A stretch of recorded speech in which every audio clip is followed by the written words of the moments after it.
Good evening to all of you. Tehseen Poonawalla, I want to begin with you. Speaking about the marginalized of the country, the farmers, the women, the poor, the youth, is that boring? Thank you so much for having me on the show, Jai Samvidhan. There are 3 or 4 points. I heard what Mrs. Gandhi said, and for the longest time I was trying to understand why is the BJP making an issue out of a 78-year-old lady, Mrs. Gandhi, empathizing with another lady who's a slightly older age. And it's very common lexicon to say, poor lady, she may be tired reading something, or poor child, he's been playing so much. That's not an insult on caste or religion. So I was trying to understand why the BJP wants to do it. And of course, then when I saw the economic survey, nothing for the middle class, the Times Now taxpayers, tax terrorism is going to continue. So to divert the attention. Now let me ask you, by the same logic the Honorable Prime Minister used, the exact same logic. The Honorable Prime Minister, as Honorable Chief Minister of Gujarat, writes in his book, and I quote, manual scavenging is a spiritual experience. Does the Honorable Prime Minister want to insult all Dalits by saying this?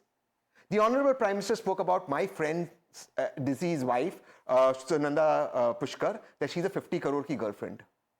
In a public speech, he spoke about Mrs. Gandhi, the same 78-year-old lady, Congress ki vidwa, Jersey cow. Several BJP MPs and present-day ministers have said, and I quote, Giriraj Singh ji, that Mrs. Gandhi is only popular because she's white-skinned. Had she been dark-skinned, nobody would have looked at her. No action taken. Mr. Subramaniam Swamy, the ex-BJP MP, the language he's used for Mrs. Gandhi, you and I cannot say it on national television.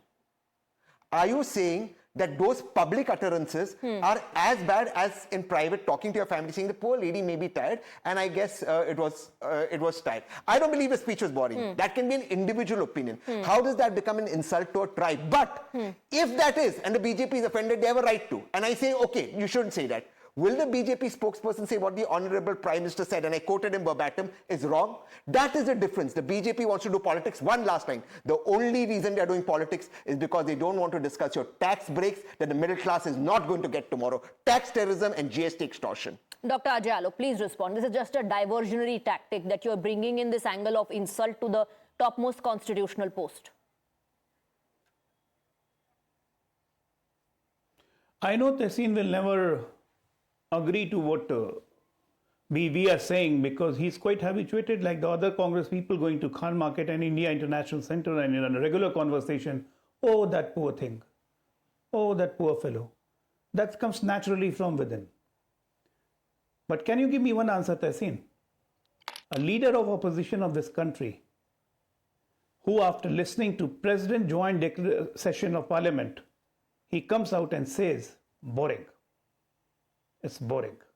It's repetitive. That's quite a respect for the parliamentary institution, what we are sitting and what we are getting for, right? Sonia Gandhi being the parliamentary chairman of the UPA for one time heading the NAC, she is saying about the president, no, poor thing, she must be tired. And the result? The President House raised the objection that no, the President is never tired. The President of this country is never tired. It's a direct insult. And this is not being done for the first time, Tehseen, you also know this. Who said Rashtrapatini, like what we were saying in the promos? Who said that the Draupadi Murmu represents the evil mentality, the evil face? Why Rahul Gandhi said after inauguration of Ram Lalla that Draupadi Murmu is not allowed to go into Ram Lalla premises because she happens to be a tribal? And after that, President went to the Ram Lalla, just paid her respect, and then she took the part of the Saryu Aarti. All these are multiple instances, multiple, not one, which proves that the very feeling of propriety that this country is my slave. It's my family who has appointed the president, everything. Even the prime minister we have appointed. So the sense of overpowering everyone and not respecting the constitutional post, the constitutional elements of this country is there. It's bred within the Congress party, and especially Congress has a history Gandhi of not respecting the constitutional post. Rahul Gandhi